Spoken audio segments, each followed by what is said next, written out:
In the summer of 1947, a county agricultural extension agent from Pennsylvania drove out to a small farm in Lancaster County to inspect a water collection system he had heard about secondhand from a neighbor. What he found there stopped him at the gate.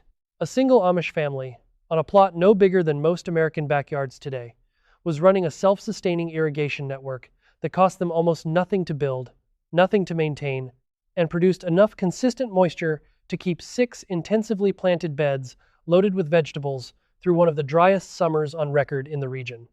He wrote a brief note about it in a county report. And then that note, like so many things that actually worked, disappeared into a filing cabinet and was never followed up on. That is where this story begins. What you are about to learn is not a gardening trick. It is not a weekend project from a lifestyle blog. It is an engineering principle that Amish communities in Lancaster County, Pennsylvania, Holmes County, Ohio, and LaGrange County, Indiana have been applying to their land for more than 2 centuries. A principle of water capture, storage, and slow release that costs $13 to build, and that eliminates the single biggest reason most American backyard gardens produce a fraction of what they could. And the reason you have never heard of it, the reason it never made it into any gardening manual sold at your local hardware store, is worth understanding before you learn the method itself. Here is the question this video is going to answer, and it will stay open until the end. How does a family of 6, farming less than 100 square feet of intensively planted beds, sustain full moisture saturation through a dry summer without a single trip to the outdoor spigot? Keep that question in mind, because the answer is more elegant, more precise, and more historically documented than you might expect. Before anything else, think about what water actually does to a plant under stress. Most gardeners water the surface. The surface dries in 4 hours on a July afternoon. The roots, sitting 6 to 10 inches below that surface, are reaching for moisture that evaporated before noon. You water again, the top inch is wet. The roots are still stressed. And a stressed plant does not produce, it survives. There is an enormous difference between a plant that survives and a plant that produces at its biological ceiling.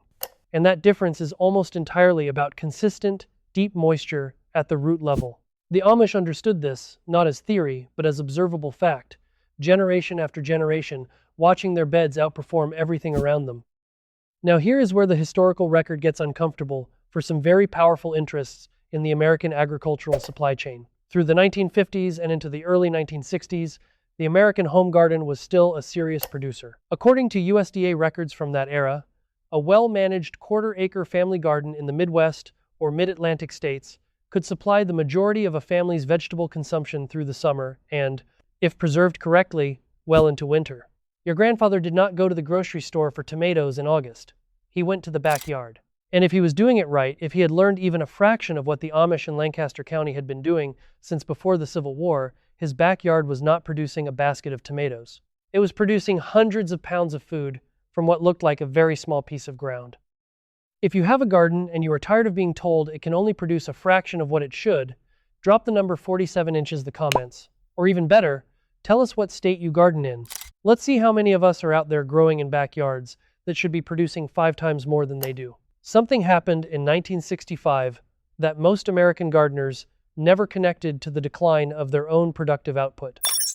Earl Butz was not yet Secretary of Agriculture. That would come in 1971, but the philosophy that would define his tenure was already taking shape inside the USDA and inside the boardrooms of the companies that were beginning to understand that a self-sufficient American household was a household that bought very little.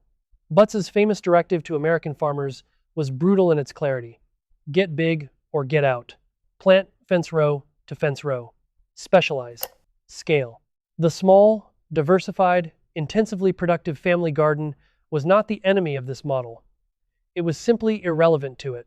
But irrelevance, when money is involved, has a way of becoming something more deliberate.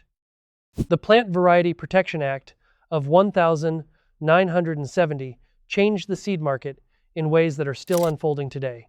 Before that law, seeds were shared, saved, replicated. A Lancaster County Amish family in 1960 was still growing tomato varieties that had been in continuous cultivation for 80 or 90 years. Open-pollinated, high-yielding, adapted over generations to their specific soil conditions, their rainfall patterns, their microclimate. After 1970, The economic incentive shifted entirely toward hybrid F1 varieties that could be patented, controlled, and sold annually. These hybrids were bred for uniformity, for shelf life, for shipping durability. They were not bred for yield per square foot. They were not bred for the deep-rooted, moisture-efficient growth that the old varieties had developed over decades of selection by families who needed every plant to produce at maximum. What the Amish in Holmes County, Ohio, did not do was replace their seeds. They kept growing what worked. And what worked, documented in ethnographic research by scholars including Donald Craybill, whose work on Amish agricultural practice is among the most rigorous in American social science, was an integrated system of soil preparation, planting density, moisture management, and root architecture that consistently produced yields that mainstream horticulture dismissed as anecdotal because the plots were too small to take seriously. That dismissal was convenient for an industry that needed you to believe that real production required real acreage. But here is what they never wanted you to calculate on your own. A 73-year-old Amish farmer in Wayne County, Ohio, growing onions in a stacked wooden crate system his grandfather learned before 1900, does not need acreage. He needs a method. And the method is what we are here to talk about. The water system at the center of this video is sometimes called a buried olla system, sometimes a wicking bed, but the Amish version documented in communities across Lancaster and Holmes counties predates both of those modern labels by generations. The principle is this: water stored underground, at root depth, in a porous or slowly permeable container, releases moisture directly into the root zone at a rate controlled by the plant's own demand. The roots find the moisture. The moisture does not evaporate. The plant does not experience drought stress between waterings. And a plant that never experiences drought stress in July produces at a biological ceiling that most American backyard gardeners have simply never seen. The original Amish implementation of this used unglazed clay vessels buried to the shoulder in the soil, filled with water through a narrow neck that extended just above the soil surface. A single vessel, properly placed, could maintain consistent moisture in a 4-foot radius for 3 to 5 days in peak summer heat. One family's planting bed, densely populated with tomatoes, peppers, and cucumbers in the intense polyculture style documented by researchers familiar with Lancaster County agricultural practice, might have 4 or 5 of these buried vessels serving the entire bed. The labor of watering that daily walk with a hose that dries out before the roots drink was replaced by a weekly refill that cost nothing but time. And here is the part that the industry spent decades hoping you would never figure out about your own backyard. You can replicate the essential mechanism of that buried clay vessel for $13. Not a rough approximation. The actual hydraulic principal water at root depth, released by capillary tension at the rate the plant's root system demands, can be built with 2 5-gallon buckets, a handful of gravel, a short length of PVC pipe, and a drill. The outer bucket, perforated at the base, sits inside a second sealed bucket. The inner bucket holds the water reservoir. Gravity and capillary action do the rest. The water migrates outward and upward into the soil at root level, not at surface level. The surface stays relatively dry. Evaporation is near zero. A single $13 assembly, buried in a 6-square-foot intensive bed, can maintain full root moisture for a healthy tomato plant through a week of 90-degree weather without a single trip to the hose. That is not a theory. That is a hydraulic principle that has been in continuous use in various forms since Roman-era agriculture, documented in Mediterranean dry farming traditions, rediscovered independently by Amish communities in the American Northeast, and verified in modern agroecology research comparing surface irrigation to subsurface moisture delivery. Studies published in agricultural engineering journals have shown subsurface delivery systems reducing water use by 40 to 70% while increasing productive yield in the same footprint by comparable margins. The Amish did not need the journal. They had the results in their harvest baskets. If you have not subscribed yet, take a moment to do it now. Every week on this channel, we cover the techniques the industry buried, the yields the Amish still achieve, and the abundance that most American backyards could produce, but do not, because someone, somewhere, decided it was more profitable for you to buy your food than to grow it. Subscribe so you do not miss any of it. Now here's where the story becomes personal, and where the indignation that has been building in the back of your mind through this entire video starts to have a very specific target. After World War II, the American home garden was at its peak of cultural legitimacy. 40 million victory gardens had been planted during the war years, a USDA-backed mobilization that asked ordinary American households to produce their own vegetables to reduce pressure on commercial food supply chains. By 1944, victory gardens were estimated to produce roughly 40% of the fresh vegetables consumed in the United States.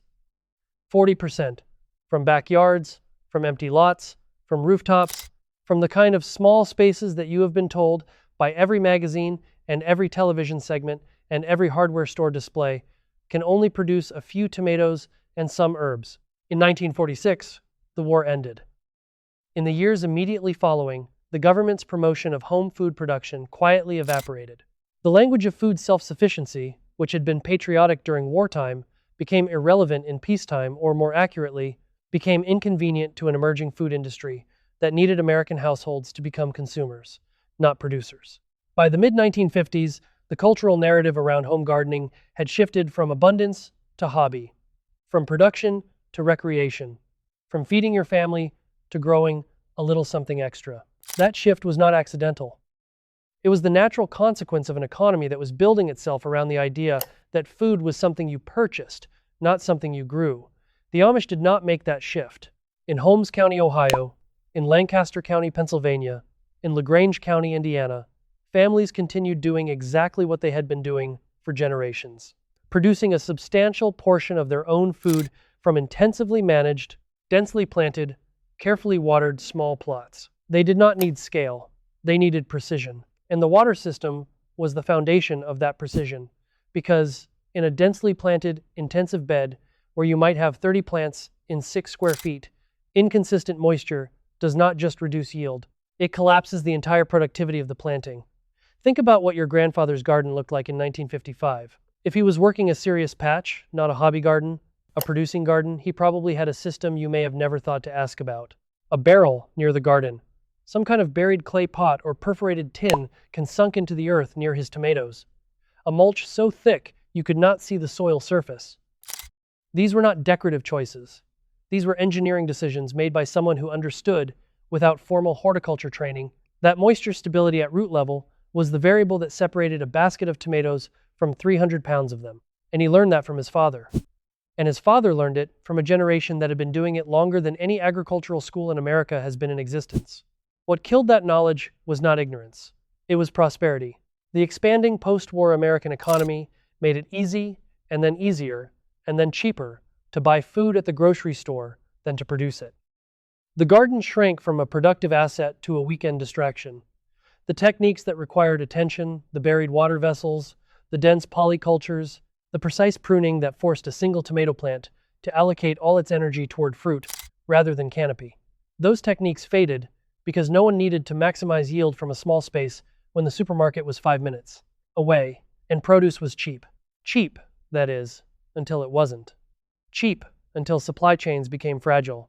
Cheap until you started reading the labels and understanding what you were actually buying along with the tomato. Here is the answer to the question that opened this video. How does a family of 6 sustain full moisture saturation through a dry summer in less than 100 square feet of intensively planted beds without a single trip to the outdoor spigot? The answer is that they never relied on surface watering to begin with. The buried vessel system, whether unglazed clay, perforated ceramic, or a modern $13 bucket assembly, means the water is always where the roots are, not where the sun can reach it, not where the wind can carry it. At root level, delivered by capillary pressure at the exact rate the plant's biological demand requires. The surface stays dry. The weeds, which need surface moisture to germinate, struggle. The roots, reaching deep and lateral into moisture-stable soil, hit their biological ceiling for production rather than their survival floor. And a plant producing at its ceiling in a 6 square foot intensively managed bed does not give you a basket of tomatoes. It gives you a problem of abundance. That is a problem the Amish in Lancaster County have been solving for generations. Solving with root cellars, with drying racks, with fermented preservation systems, with the kind of whole system thinking about food production that starts with the water vessel buried in the ground and ends with a family that has not purchased a vegetable from a grocery store between June and February. That is not nostalgia. That is not a fantasy.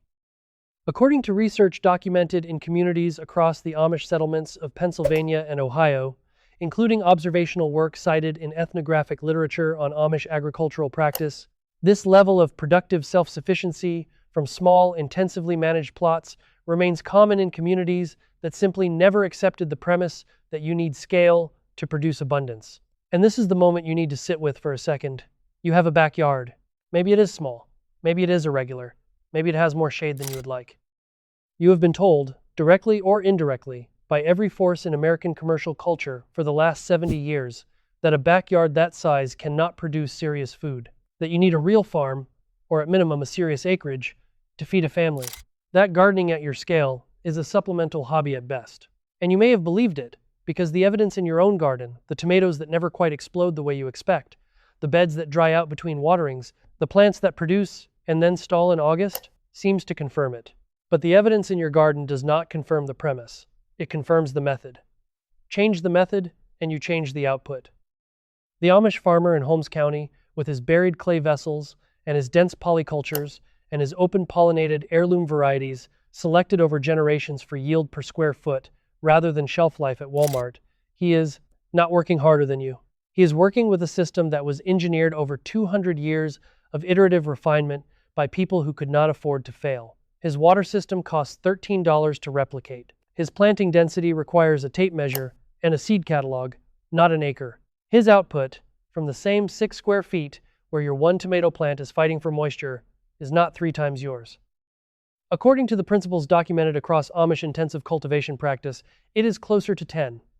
What does it say about America that we traded that knowledge for a grocery store loyalty card? What does it say that the techniques which produced 40% of American vegetable consumption from backyards and lots in 1944 are now considered fringe, unusual, or even difficult? It says that someone figured out it was more profitable to sell you a tomato than to teach you how to grow 300 of them in the same footprint your grandfather used, with nothing but patience, dense planting, a buried vessel of water, and the kind of working knowledge that used to pass from father to son without anyone thinking it was worth writing down. Write it down. Build the system. Bury the vessel. Plant dense. And the next time someone tells you that your backyard cannot produce serious food, remember the Lancaster County Amish farmer who has been proving that wrong every single summer since before your grandfather was born. The ground under your feet has never forgotten how to be abundant. The only thing that changed is whether you remembered how to ask it properly. Leave a comment below and tell us what your grandfather grew in his garden or the biggest harvest you remember from when your family still produced its own food. If you grew up watching someone pull 400 pounds of produce from a